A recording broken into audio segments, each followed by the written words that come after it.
بسم اللہ شریف پڑھنے کے بعد جانور کو ذبح کرنے سے پہلے کوئی دوسری بات کی یا کوئی دوسرا کام کیا پھر اس کے بعد ذبح کر دیا تو ایسی صورت میں جانور حلال ہوگا یا نہیں؟ الجواب بعون الملک الوہاب، بسم اللہ پڑھنے کے بعد اور ذبح کرنے سے پہلے عمل کثیر پایا گیا تو جانور حرام ہو جائے گا، اور اگر عمل کثیر نہیں پایا گیا بلکہ عمل قلیل پایا گیا، جیسے کہ تھوڑی سی بات کی یا آدھا ایک لقمہ کچھ کھایا یا آدھا ایک گھونٹ پانی پیا یا چاقو کو تیز کیا یا پھر کسی سے یہ کہا کہ صحیح سے پکڑو یا پھر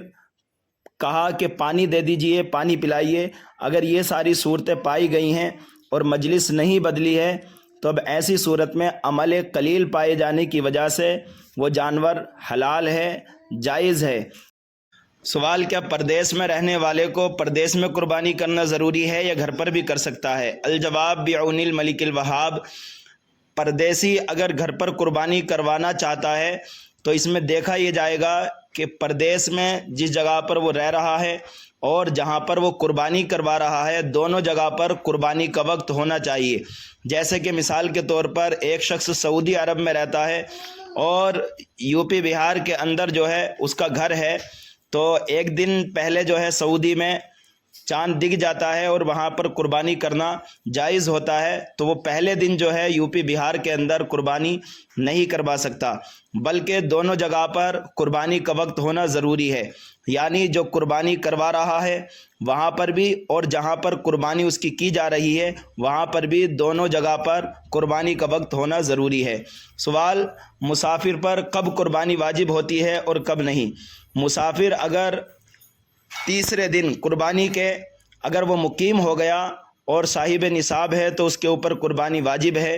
اور اگر صاحب نصاب تیسرے دن یعنی آخری دن جو ہے وہ مسافر ہو گیا تو اس کے اوپر قربانی واجب نہیں ہے۔ سوال: ماہ ذی الحجہ کا چاند دیکھنے کے بعد چاند کی 10 تاریخ سے پہلے شادی کرنا کیسا ہے؟ الجواب بعون الملک الوہاب،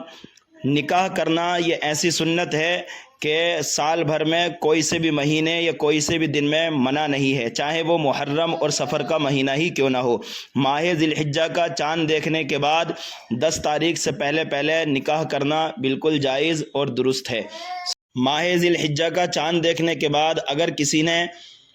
بال یا ناخن کاٹ لیے تو کوئی گناہ ہے یا نہیں، پھر اس کی قربانی ہوگی یا نہیں؟ الجواب بعون الملک الوہاب، ماہ ذی الحجہ کا چاند دیکھنے کے بعد اگر کسی نے جان پوچھ کر بھی بال یا ناخن کاٹے تو کوئی گناہ نہیں ہے اور اس کی قربانی پر بھی کسی طرح کا کوئی اثر نہیں پڑے گا، بلکہ اگر اس کے بال یا ناخن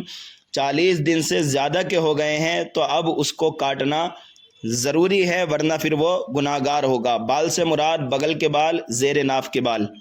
سوال: کیا پہلی قربانی بکرے سے ہی کرنا چاہیے یا کسی اور دوسرے جانور سے بھی کر سکتے ہیں؟ الجواب بعون الملک الوہاب، پہلی قربانی ہو یا دوسری قربانی ہو بکرے سے کرنا ضروری نہیں ہے، بلکہ بھیڑ یا بکری یا دمبا یا پھر بڑے جانور میں بھی حصہ لے کر کے قربانی کری تو اپنا واجب ادا ہو جائے گا۔